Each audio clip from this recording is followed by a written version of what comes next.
ये अपनी बात कहने आए हैं, अपने जनप्रतिनिधि के माध्यम से ये बतलाना चाहते हैं अपने नेताओं को कि ये खुश नहीं है, इनको तकलीफ है, इनकी तकलीफ को हम लोग देख नहीं पा रहे हैं और ये धीरे धीरे निराश भी हो रहे हैं और आक्रोशित भी हो रहे हैं।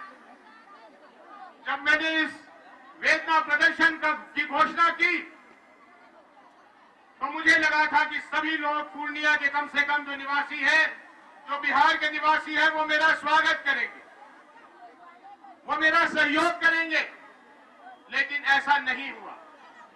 कुछ लोगों ने और कुछ खास दल के लोगों ने इसके अलग अलग मतलब लगाए, इसके अलग अलग अर्थ लगाए और अनर्गल बयान किया। मैं उनकी बयानों पे कोई टिप्पणी नहीं करने वाला, आपको सिर्फ इतना ही कहने वाला हूं कि दुनिया में कहीं भी कभी भी अगर कुव्यवस्था के खिलाफ, भ्रष्टाचार के खिलाफ आवाज उठाई जाती है तो कुछ लोग उसका विरोध जरूर करते हैं। वो इसलिए विरोध करते हैं कि उस कुव्यवस्था का, उस भ्रष्टाचार का उन्हें लाभ मिलता है और जब भी उनका लाभ बंद होने की नौबत होती है तो वह जरूर इस बात की विरोध करते हैं। तरह तरह की बात कह दी मुझे नसीहत दे दिया तो मैं इस्तीफा दे दूं, मुझे नसीहत दे दिया कि मैं राजनीतिक पाठशाला चला जाऊं, मुझे नसीहत दे दिया कि शायद मैं अपनी पार्टी छोड़ना चाहता हूं और इसलिए ये कर रहा हूं। मैं उन सब लोगों को बड़े सम्मानजनक ढंग से कहना चाहता हूं कि मैं अपने जिम्मेदारियों को निभाना भी जानता हूं और समय पर क्या उचित कदम है वो भी उठाना जानता हूं। जहां तक रह गई मेरे पार्टी का सवाल, मैं भारतीय जनता पार्टी का एक कार्यकर्ता हूं, मुझे इस बात का फक्र है और अपने जिंदगी के अंतिम दिन तक भारतीय जनता पार्टी का एक साधारण कार्यकर्ता ही बन के रहूंगा। उन लोगों को बनने कोई संदेह नहीं होनी चाहिए।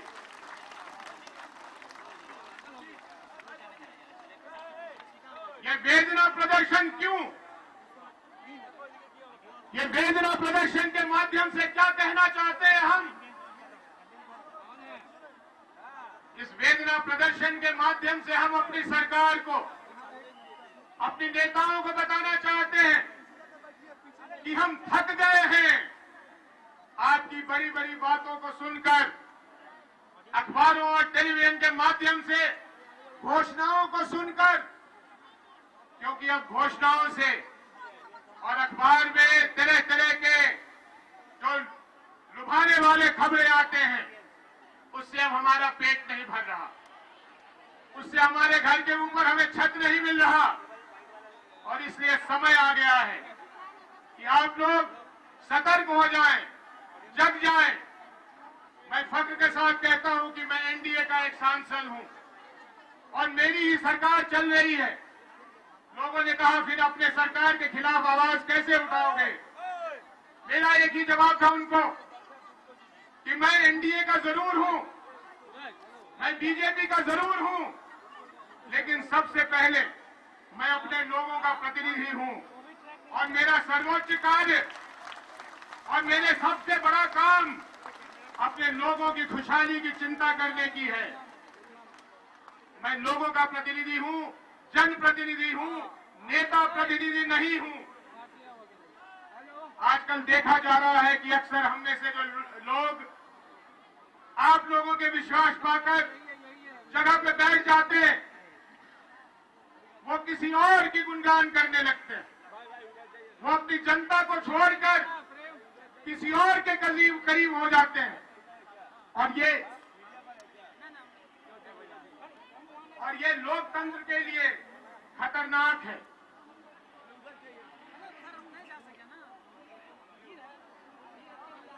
किसी भी समय हम लोगों को नहीं भूलना चाहिए कि हम किसके द्वारा प्रतिनिधि चुने गए, हम किसके द्वारा उन जगहों पे पहुंचे हैं।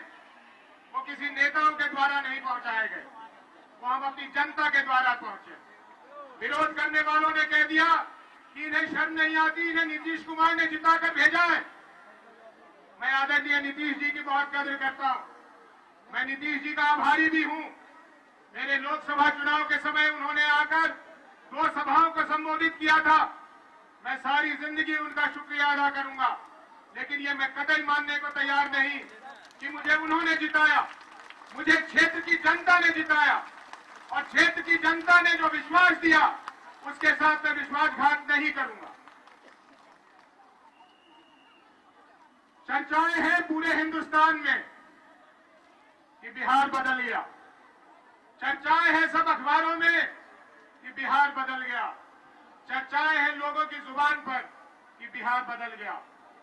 पहले मैं सोचता था कि हां, सच में बदलाव हो रहा है, विकास हो रहा है, कहीं ना कहीं देर होगा लेकिन बदलाव जरूर आएगा। पिछले 2 वर्षों से मैं देख रहा हूं कि विकास तो दूर, विकास की गाड़ी तो थम ही गई, लेकिन भ्रष्टाचार के इस दैत्य ने जितने भी गरीबों के लिए कार्यक्रम थे वो निगल गई। और अब तो यह हाल है कि अदम गौंडवी साहब जो आम लोगों के एक कवि थे, उन्होंने कहा था, और मैं पढ़ता हूं, तुम्हारे फाइलों में है गांव का मौसम, तुम्हारे फाइलों में गांव का मौसम गुलाबी है, मगर ये आंकड़े झूठे हैं, ये दावा किताबी है। उधर जमहूरियत के ढोल पीटे जा रहे हैं वो, इधर पर्दे के पीछे बर्बियत है, नवाबी है। कहीं भी गांव में मुझे कोई वो बदलाव नहीं दिख रहा जिसकी हमें जरूरत है, जिसकी हमें आवश्यकता है, जो हमें चाहिए। फिर हुआ क्या? इतनी जल्दी क्या हो गया? ये जनता के साथ ये अन्याय क्यों हो रहा है?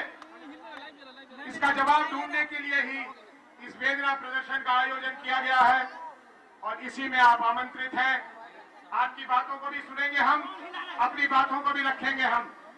मेरे ख्याल मैंने शुरुआत कर दी है।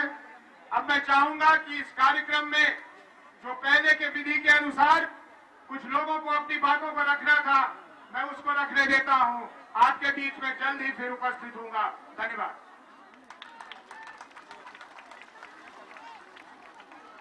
जोरदार तालियों के साथ अभिनंदन करें।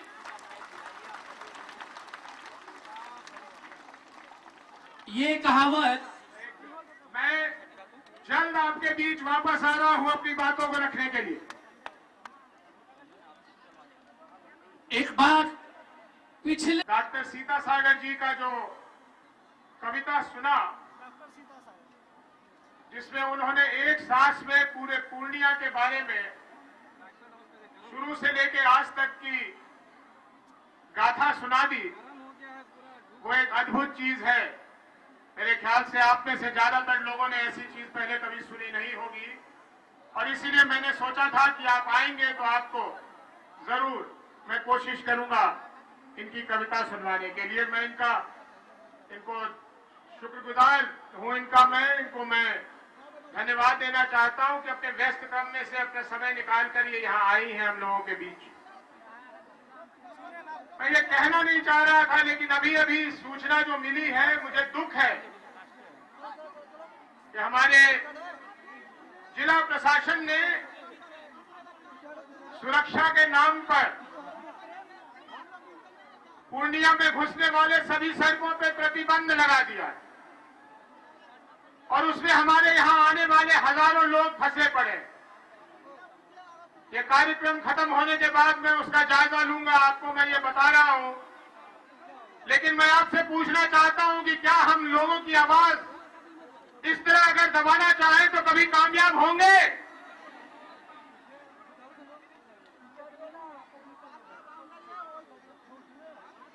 वेदना प्रदर्शन में हमारे सहयोगी दल के कुछ नेताओं के अनुसार मैं बोलने वाला था और 5 व्यक्ति सुनने वाले थे। मैं चाहूंगा कि वो जरा अपनी गिनती ठीक कर लें, और अब बिना समय बर्बाद किए मैं उन बातों पे आता हूं जिनके लिए ये वेदना प्रदर्शन बुलाई गई।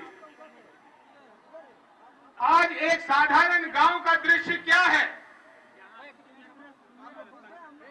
आज जिन लोगों के लिए हम ज्यादा आंसू बहाते हैं, हमारे मुसलमान भाई, हमारे महादलित माता बहनें, उनके गांव में क्या हालत है और ये हालत हम पे शासन करने वालों तक पहुंचाया क्यों नहीं जाती? कौन बीच में बाधा बन जाए? क्योंकि माननीय नीतीश जी और माननीय सुशील मोदी जी तो बराबर इस चीज को कह रहे हैं कि वो इन्हीं लोगों के लिए काम करना चाहते हैं, पूरी बिहार की जनता के लिए काम करना चाहते हैं। फिर ऐसी हालत में हम क्यों रहते हैं?